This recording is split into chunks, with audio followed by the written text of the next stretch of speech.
Good evening, everybody, and welcome back. Former Terre Haute South Brave and Vincennes Trailblazer Craig Porter Jr. in action Sunday afternoon for his second game of the NBA Summer League with the Cleveland Cavaliers. Porter looking to continue making a name for himself this summer in Las Vegas. Porter getting the offense going early for the Cavaliers. In this one, he's going to go to his left and spins back to his right to hit the turnaround baby hook for his first points of the game to extend the Cavalier lead to 6. Next Cavs possession, he goes to work again. Check out this move, the behind the back dribble and pump fake frees up enough space for Porter to knock down the jumper as the shot clock expires. Craig Porter hitting his first 2 shots right off the bench, and he would keep making an impact. Here's the athleticism early second quarter.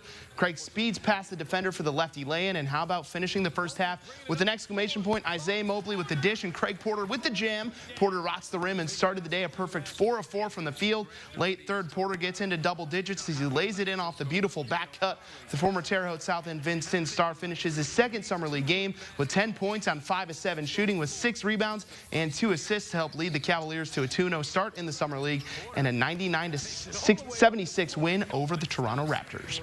Over to golf now. Vincennes native Adam Schenk entered Sunday's final round of the John Deere Classic, just 1 shot back of first place as he looked to bring home his first PGA Tour win. Schenk was 1 over par for the day after the front 9, but looked to make a charge on the back 9. Here at the 11th hole, Schenk makes his first birdie of the day to get back to 15 under par for the tournament. 3 holes later on the par 4 14th, Schenk uses this tee shot, a nice tee shot, to get onto the green in 1.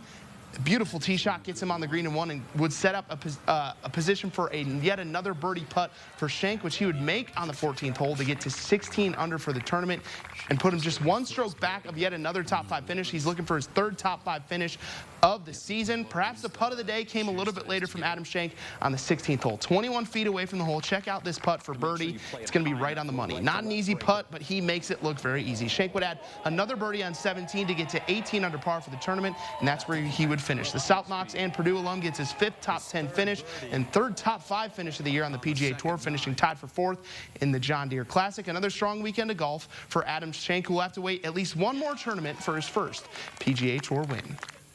Finally, to Major League Baseball, Sunday marked the last slate of games before the All-Star break. Several teams in action looking to go into the break with momentum, starting with St. Louis Cardinals looking to make it back-to-back victories against the White Sox. As we take you to the south side for this one, Redbirds trailing 1-0 in the 4th, but Wilson Contreras changes that with 1 swing. He crushes one deep down the left field line. It's out of here for a 2-run homer to give the Cardinals a 2-0 lead in this ballgame. Fast forward all the way to the 9th.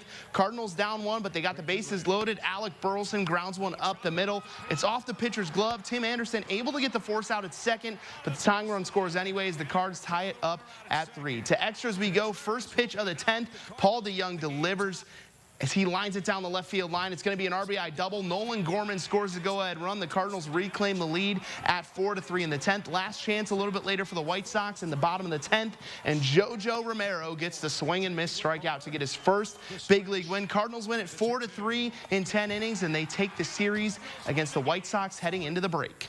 Cubs also in action, looking to take the series win in the Bronx against the Yankees. Yankees lead at 1-0 in the 5th, but Saya Suzuki comes through. He belts one deep to left. It just does get out and clear the left field wall and get into the seats for a game-tying solo homer. Cubs tied up at 1.